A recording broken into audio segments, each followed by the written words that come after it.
দেখেন মানুষের টাকার জন্য কত কিছু করে।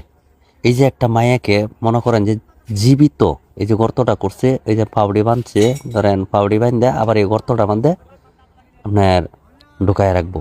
আবার সব কিছু ধরেন এই মাটিগুলো আছে যেমন কবর দেভাবে দেয়, এভাবে কিন্তু কবরের মতো দিয়ে দিব।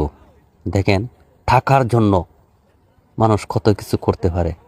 হ্যাঁ রে মানুষ, দেখেন এই দেখেন মাথাটা পর্যন্ত তার পাউডি জড়ায় রাখতেছে।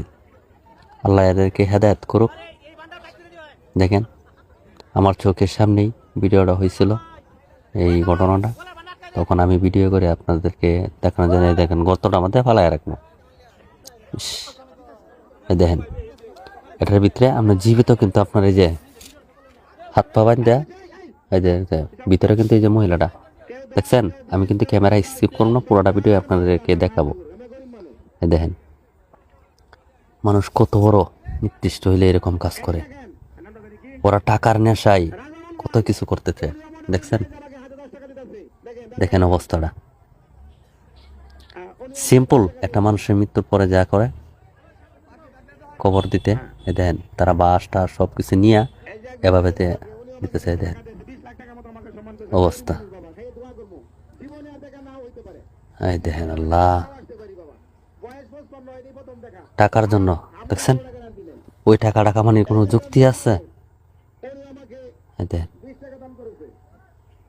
দেখছেন আবার এনতে জীবিত আবার বাহির করব, ঠিক আছে। আবার মহিলাটা আবার জীবিত বাহির করব। আমি এই ভিডিওটাতে সম্পূর্ণ ভিডিও দেখাবো, আপনারা স্কিপ করবেন না, পুরো ভিডিওটাই দেখেন কি হচ্ছে এখানে। দেখেন তারা আবার হাসতেছে, দেখছেন অবস্থাটা। মানুষ এই যে এদিক দিয়ে মানুষের টাকা কালেকশন করতেছে, দেখছেন। এদিক দিয়ে আপনার মাটি দিতেছে, ভিতরে মাটির নিচে ঢোকায় মাটি ঢালতেছে, আর এদিক দিয়ে টাকা কালেকশন করতেছে, দেখছেন।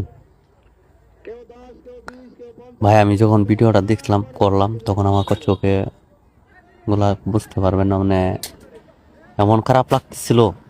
একটা জীবিত মানুষ এই গর্তের ভিতরে, দেখছেন। আবার এই মানুষটার আবার এন থেকে বাহির করব, দেখেন।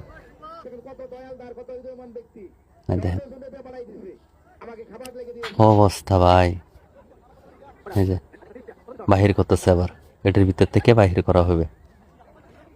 দেখেন আমি স্ক্রিপ্টটা বন্ধ করে দিয়েছি, এভাবে প্রায় 1 ঘন্টা ছিল, আমি 1 ঘন্টা সময় ও করে দিয়েছি। এই দেখেন